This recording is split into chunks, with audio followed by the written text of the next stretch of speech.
kerabat kita, saudara kita, keponakan kita, anak kita, bahkan orang terdekat kita. Di mana pada hari ini menurut tata cara adat istiadat masyarakat adat Dayak Kanayat ini disebut dengan adat nigari.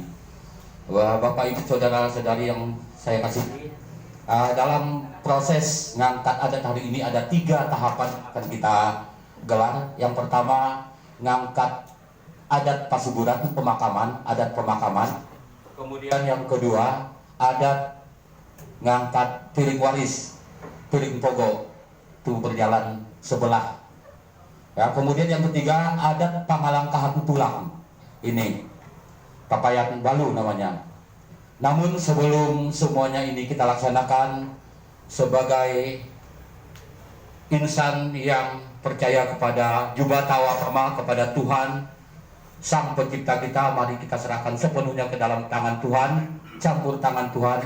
Biarlah apa yang kita laksanakan pada siang hari ini berkenan kepadanya. Untuk itu kami minta kesediaan saudara kita Bung Yanto untuk memimpin doa.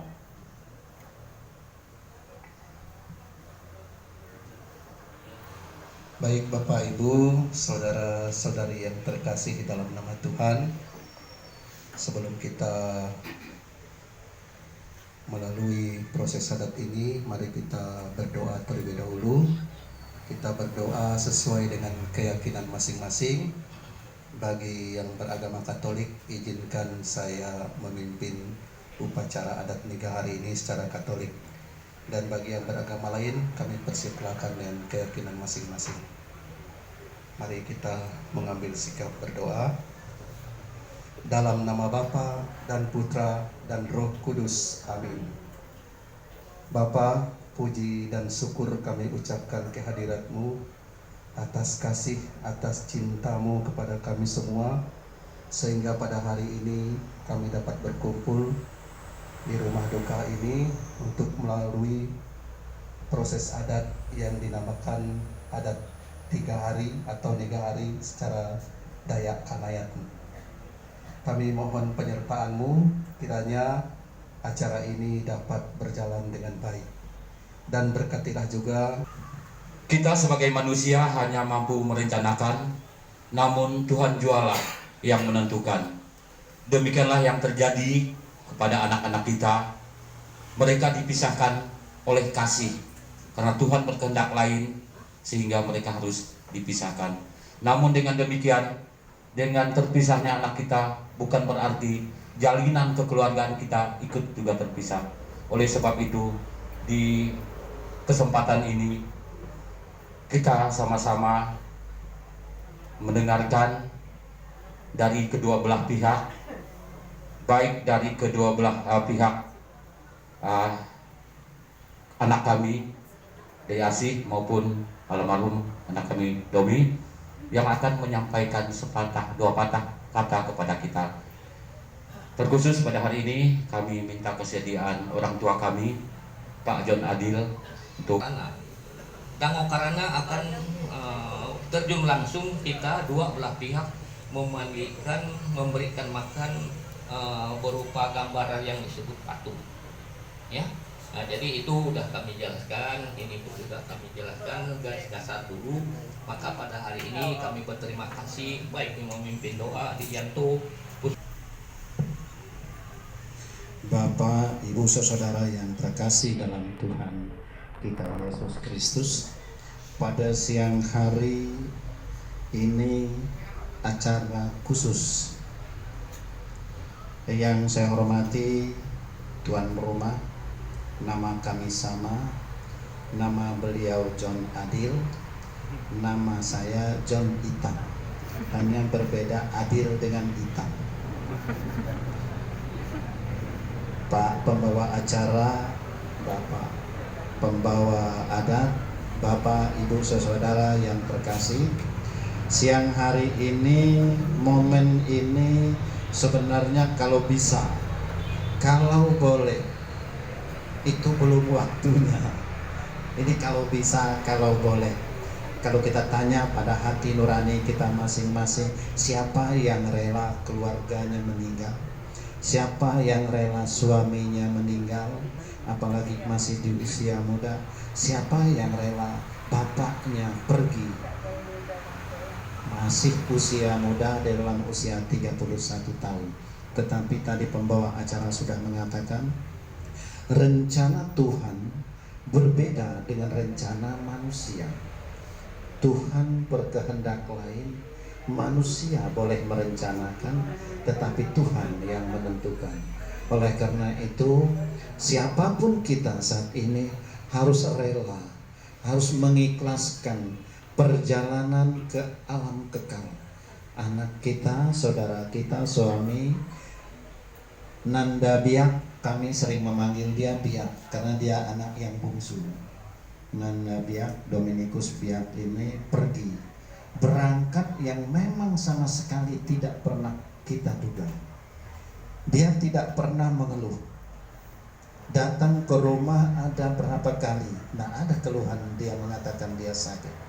Ngantar madu, ngantar arak, saya kena pesan arak dari dia. Ceritanya lama, pada suatu hari pernah dia cerita hampir 1 hari dia di rumah, cerita kesana kemari, baik tentang usaha dia, baik apa yang menjadi tantangan di dalam pekerjaan dia, dan dia tidak pernah menceritakan tentang keluarganya. Berarti tentang keluarganya itu semuanya baik adanya. Nah, tiba-tiba waktu kami ke kebun, sebelum rumah ini, pas di STPDN, saya suruh Nanda Pio, coba cek Biak, posisinya di mana. Begitu dibalas, dia bilang saya lagi mau pulang ke Pontianak. Kaki sebelah saya tidak bisa digerakkan karena salah seperti itu. Dia foto kakinya di posisi di dalam mobil. Dia bilang dia turun ke Pontianak posisi mau terapi. Iyalah, berarti kita tidak berpikir yang jauh, tidak berpikir bahwa itu merupakan sesuatu yang berat sebenarnya, karena dia tidak merasa berat. Kemudian setelah beberapa hari di kebun baru dengar bahwa dia sudah berat. Kok penyakit ini tidak punya gejala tetapi beratnya luar biasa? Apakah karena fisik dia kuat sehingga penyakit itu kalau kadang-kadang tidak terasa, kita juga tidak tahu. Tetapi kembali lagi, rencana Tuhan berbeda dengan rencana manusia. Nah, kemudian kembali kepada Nanda Biak, Nanda Asih, kemudian anak mereka, siapapun mereka, walaupun Biak sudah tiada, di gereja kita sudah jelas apa yang dipersatukan oleh Tuhan tidak akan diceraikan oleh manusia.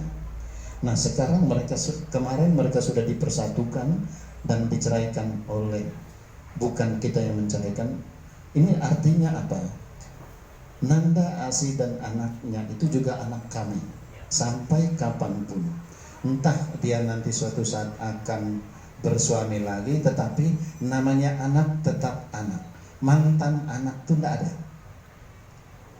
Jadi tetap anak. Oleh karena itu nanti Nanda Asih jangan ragu, nanti kalau ada persoalan, ada apa, silakan komunikasikan dengan Bapak juga ada. Om juga siap menerima apa yang menjadi keluhan atau apa yang menjadi rencana ke depan, karena Nanda Asih juga masih muda. Ini dari segi keluarga. Keluarga kita tidak boleh putus. Kami di Pontianak juga keluarga, di Putus Ibau juga keluarga. Jangan hanya gara-gara hal sepele hubungan keluarga kita putus. Tidak boleh. Keluarga itu darah. Darah itu jangan dicerai, jangan diputus oleh hal-hal yang sepele. Namanya keluarga ini tetaplah keluarga. Kemudian saya ingin menyampaikan sedikit, saya sangat berterima kasih Pak John, keluarga besar di sini. Acara adat ini di kami ini